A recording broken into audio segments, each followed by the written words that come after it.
I cannot believe how exciting every moment of this episode was. I'll admit, I loved the first season of Mando, but none of the episodes had me on my feet yelling in excitement, except maybe when Moff Gideon revealed the Darksaber. The episode began with Mando and Baby Yoda on an unknown planet, following up on some information that might lead them to more Mandalorians. We know that Din has been tasked with finding Baby Yoda's people, and to do this he's got to find other Mandalorians.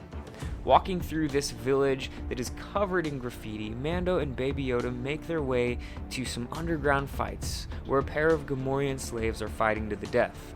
Mando meets with his contact Gor Koresh, who is supposed to give him information on another Mandalorian, but rather he attempts to steal Mando's Beskar armor. Mando quickly dispatches Koresh's Zabrak enforcers.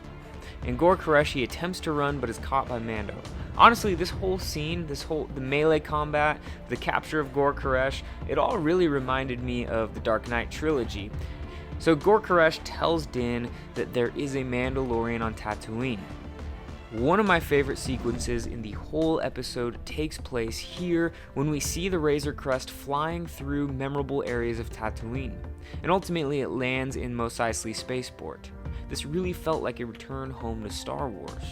The rest of the episode takes place on the desert planet with twin suns. But in addition to many nods to what we already know of Tatooine, we also get to experience new aspects of the iconic planet. Din speaks with Pelimoto, the same mechanic from Chapter 5, and using R5, the same astromech that had a bad motivator in A New Hope, Motto points Mando to Mos Pelgo. From here, he hops into a speeder, the one that was used to hunt down Fennec in Chapter 5 as well. Mando speeds towards this old, abandoned mining town. Well, not really abandoned. As he approaches the eerie town, he sees many faces that are clearly worn out and tired. We even get to see Sam Witwer here. He enters a cantina where he asks about a Mandalorian. At this point, Boba Fett appears in the entrance of the cantina. Okay, well, it's not Boba. Rather, it's a man wearing Boba's armor. But the way that they move the camera really makes you think they're about to reveal Boba Fett. Mando is obviously not thrilled that this man is wearing Mandalorian armor. The man turns out to be Cobb Vanth, a lawman from the Aftermath series. And just before the two men are about to engage in an old-fashioned shootout, the ground shakes, as a massive creature moves under the sand through the city and straight toward a grazing bantha. The massive creature is a crate dragon. Cobb Vanth tells Mando that if he helps to kill the crate dragon, he'll give Mando the armor back. Now, we've seen crate dragons before, or at least the skeleton of one. These are massive reptilian creatures that live on Tatooine, and these creatures strike fear even in the Tusken Raiders. The two, along with Baby Yoda, set out on speeders to hunt down this crate dragon. Side note, it looks like Cobb's speeder is actually part of Anakin Skywalker's old pod racer, repurposed to be a speeder. I thought it was really cool and was definitely not expecting that.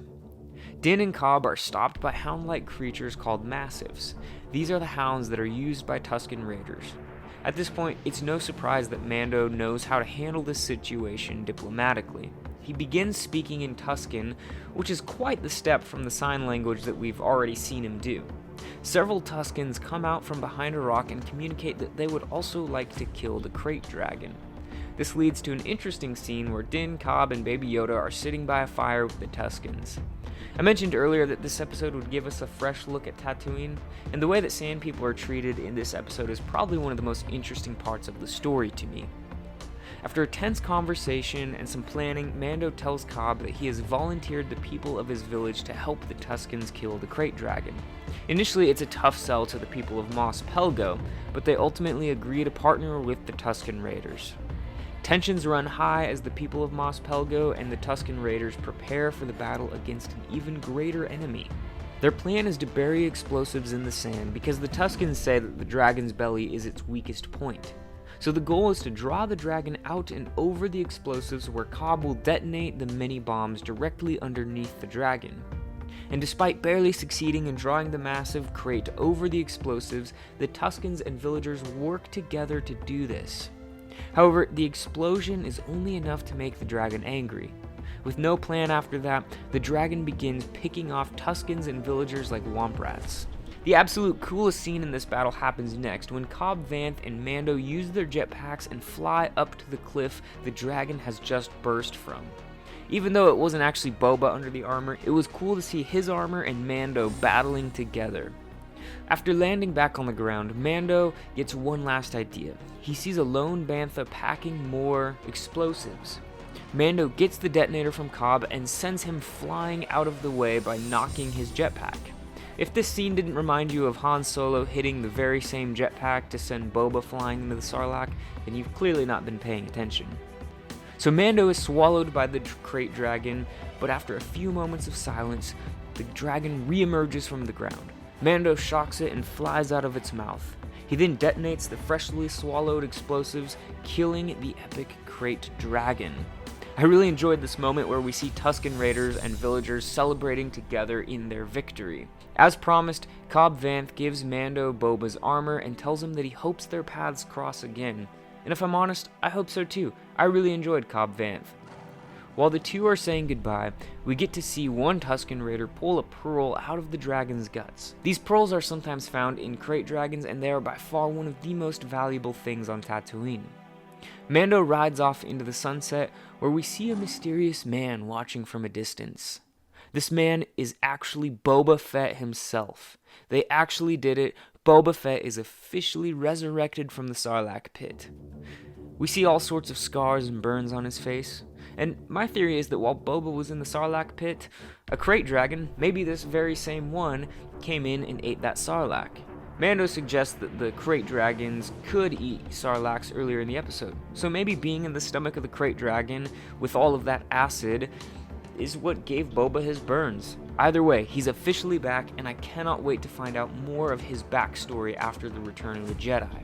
Obviously, Boba Fett's return was the most exciting part of this episode, but there were a couple things I really enjoyed aside from lots of cool Easter eggs. First, I really enjoyed the way the Tusken Raiders were portrayed. I felt we got a glimpse of them as people who are not inherently evil creatures as we've seen before, but rather people who simply are a product of their environment, the unforgiving Dune Sea. So I thought it was really cool to see them working with the villagers and even sharing a drink with Cobb Vanth. I mentioned this earlier, but I really enjoyed Cobb Vanth as well.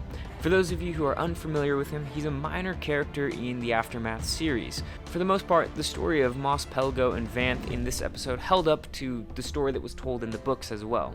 The introduction of a minor character from a book series to live action was really cool to me. I'm a big fan of Star Wars books, so anytime they utilize that content on screen, it's usually pretty exciting to me.